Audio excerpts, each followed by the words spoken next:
जबरदस्त बात बताने जा रहे हैं, पढ़िए।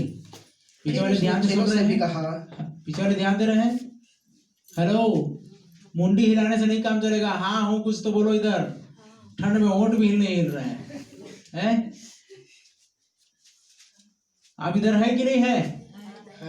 अब स्लो जा रहा था कि हमें लंबा चलना है, रात भर जागने के कितने लोग तैयार हैं? कुछ लोगों को सब तैयार हैं, चलो ठीक है। कुछ लोग तो रेस्ट करेंगे क्योंकि कल काम में जाना है ना। कल छुट्टी नहीं है, 1 तारीख का है। ये इधर तो है बोल रहे हैं पीछे साइड, किसी किसी को नहीं है जी, इसलिए है ना, उनके लिए छूट देंगे। पढ़ो, फिर लिखा है, फिर उसने चेलों से भी कहा, किसी धनवान का एक भंडारी था, किसी धनवान का एक भंडारी था, और लोगों ने उसके सामने उस पर यह दोष लगाया कि वह तेरी सारी संपत्ति उड़ा देता है। हाँ, धनवान के सामने में उस भंडारी का क्या किया? दोष लगाया कि तेरे सारे धन को क्या करता है? उड़ा देता है। अतः उसने उसे बुलाकर कहा यह क्या है जो तेरे विषय में सुन रहा हूँ? ये क्या है जो मैं तेरे विषय में सुन रहा हूँ? धनवान बोल रहा है उसको, भंडारी को बुलाकर, अपने भंडारीपन का हाँ लेखा दे। अपने भंडारीपन का क्या कर? मुझे लेखा दे, क्योंकि तू आगे को भंडारी नहीं रह सकता। तब भंडारी सोचने लगा। क्या करने लगा? सोचने लगा। अब मैं क्या करूं? क्योंकि मेरा स्वामी अब भंडारी का काम मुझसे छीन रहा है। मिट्टी तो मुझसे खोदी नहीं जाती, और भीख मांगने से मुझे लज्जा आती है। लज्जा आती है। मैं समझ गया कि क्या करूंगा, ताकि जब मैं भंडारी के काम से छुड़ाया जाऊं तो लोग मुझे अपने घरों में ले ले।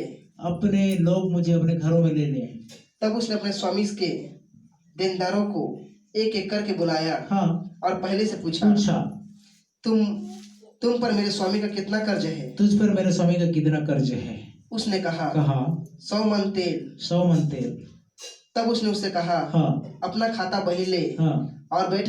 तो उसको 50 लिख दे। तो उसको कितना लिख दे? 50 लिख दे। चल, तू भी फायदा में रहेगा और मैं भी फायदे में रहूंगा, है ना। इतना चालाकी किया। नीचे पढ़ो। फिर उसने दूसरे से पूछा, तुझ पर कितना कर्ज है? उसने कहा 100 मन गेहूं। तब उसने उससे कहा, अपना खाता बही लेकर 80 लिख दे। क्या कितना लिख दे? 80 लिख दे। स्वामी ने उस अधर्मी भंडारी को सहारा। देखिए, ये अधर्मी भंडारी है, समझ में आ रहा है? धर्म में जीवन व्यतीत करना नहीं है, लेकिन स्वामी ने क्या किया? उस अधर्मी भंडारी को सराहा कि उसने चतुराई से काम किया करे। किससे काम किया? चतुराई से काम किया, इसलिए उसको सराहा। क्योंकि इस संसार के लोग, ध्यान से सुने रहना प्रिय भाई बहन, यही बात मैं आपको बताना चाहता हूँ।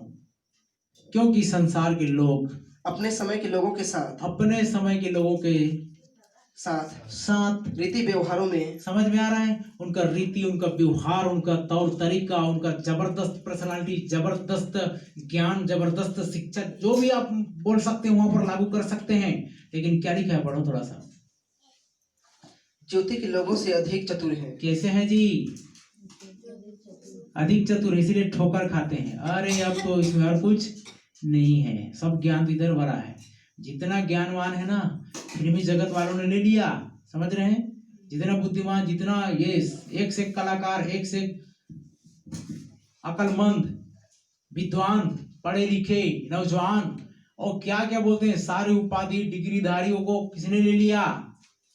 शैतान ने ले लिया। और जितने भोले भाले, सीधे साधे, कुछ नहीं जानने वाले, पढ़े लिखे नहीं, वो ये सब लोगों को परमेश्वर ने क्या कर दिया? बटोर लिया। हालेलुया। इसलिए कई बार आप कंपेयर करके क्या करते हैं पता है? धोखा खाते हैं। क्योंकि लिखा है, क्योंकि इस संसार के लोग अपने समय के लोगों के साथ रीति व्यवहारों में, किसमें? रीति व्यवहार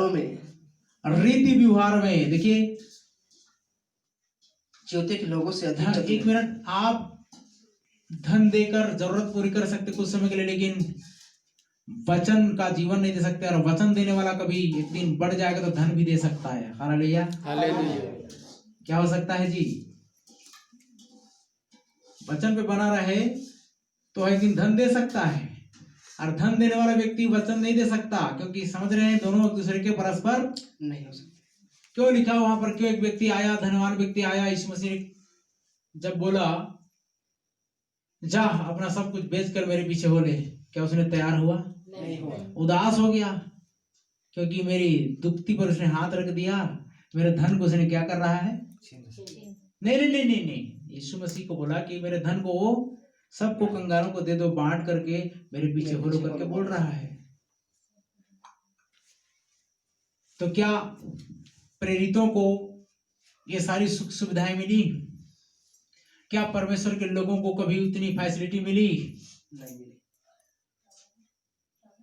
और याद रखना, धनवान वही मलमल का वस्त्र पहनने वाला व्यक्ति कहाँ गया? नरक में गया। भाई आपका आपके सामने में इतना सारा वचन है, फिर जाता कहाँ है?